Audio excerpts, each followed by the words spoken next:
To understand how the Empire of Sonnstahl works synergistically, we have to begin with the Army rules. There are 3 Army special rules to cover. Number 1 is blessings. So blessings is a special rule that's given to the religion-based characters in this army. That's the prelate and the preacher. Models, they have the special rule called blessings, and that means that they have hatred, which means that in combat they get to re-roll failed rolls to hit, and they give hatred to whatever unit they are in.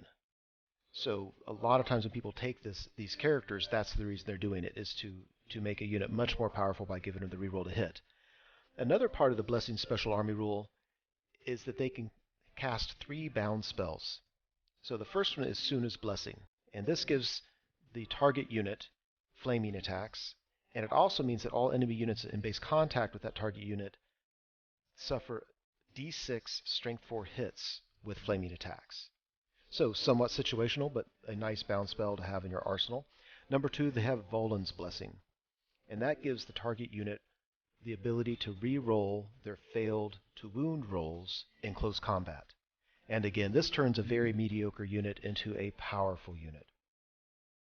And the third one is Ulor's Blessing, and this gives a target unit a 5+ ward save while they're in close combat, against close combat attacks.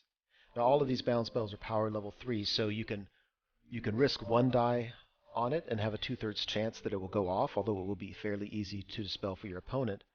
Or you can throw a couple dice at it and almost be guaranteed to get it off and force some hard decisions onto your opponent. But these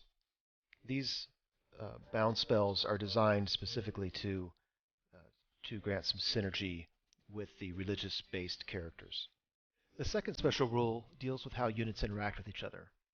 A lot of the infantry units in the Empire of Sonnstahl book are able to be either a parent unit, a support unit, or they have their choice depending on the unit size. And as the name implies, support units provide auxiliary support roles for the parent units. It's as if the units train together on the drilling field. What's significant about this is that no other army has this ability for troops to work together in these ways. So the way it works specifically is that as long as a support unit is within 6 inches of a parent unit, they can do one of the following 3 things. 1. When a charge is declared against a parent unit, the support unit may stand and shoot as if it were the target of the charge. 2. When the parent unit successfully charges or is charged, the support unit may declare charge upon the enemy unit. This means that when a parent unit is charged, the support unit can immediately countercharge. Also, the support unit can add its own ranks to the combat bonus, up to 3 as normal, which when combined with the parent unit means it's up to a 6 total bonuses for ranks in combat. And 3, as long as the support unit has at least 1 rank, it can count the parent unit's number of ranks when determining whether or not it is steadfast. The net effect of the parent and support unit rules is that otherwise mediocre troops can work together to be much more powerful. The third Army Special rule has to do with the military characters, as opposed to the magic or religious characters. Some of the military leaders are allowed to give what's called orders.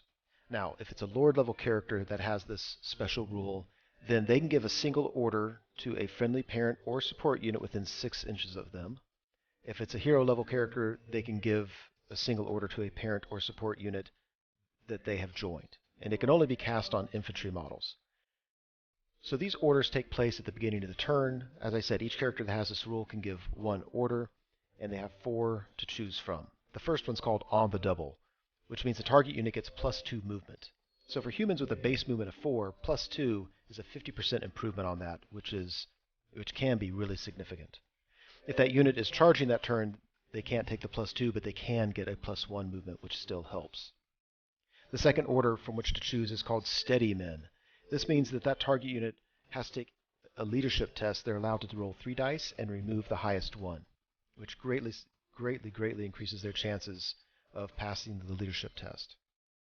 Further, a unit that receives that order and they pass a rally test, they can move and shoot in the same turn, whereas normally all they could do is reform and just have to sit there. The third order they can choose from is called Ready, Aim, Fire, and the target unit gains an extra 6 inches of range with mundane shooting weapons. And the fourth one is called Brace for Impact. The target unit gains fight and extra rank. So this is a really cool dynamic that no other army has, and it's really beneficial for the player that can see where they need help this turn and can give just that little bit of push on the battlefield where they need it.